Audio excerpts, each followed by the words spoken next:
మీ parents ఒకవేళ నీకు proposal చూసినారనుకో, ఉద్యోగస్తుడు కావాలనుకుంటున్నావా లేక నార్మల్ కావాలనుకున్నావా ప్రైవేట్ కావాలనుకుంటున్నావా? Definitely he should be rich. Rich కానీ మ్యారేజ్ వద్దన్నావు కదా, మళ్ళీ ఎందుకు రిచ్ అంటున్నావు? అంటే పావర్టీలో ఏడవడం కన్నా ఫార్చ్యూన్ లో ఏడవడం బెటర్ కదా, అందుకని. తెలుసా మీరు మ్యారేజ్ గురించి హోప్స్ ఉన్నాయి, ఎక్కువ హోప్స్ అయితే ఏం లేవా? మ్యారేజ్ చేసుకోకపోతే ఇక లైఫ్ చిల్ అంతే. లైఫ్ చిల్ అంతే. అంతే. ఓకే, మ్యారేజ్ చేసుకుంటూ నిల్ నిల్ అంతేనా? ఇప్పుడు మీరిద్దరైతే మ్యారేజ్ చేసుకోవాలని ఫిక్స్ అయిపోయినారు, కన్ఫర్మా?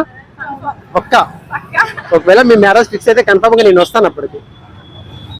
కోరికలు మనిషికి ఎన్నైనా ఉంటాయి.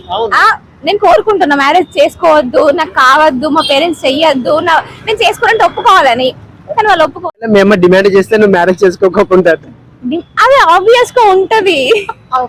అప్పుడు కంపల్సరీ చేసుకోవాల్సిందే కదా. మ్యాక్స్ ట్రై చేసి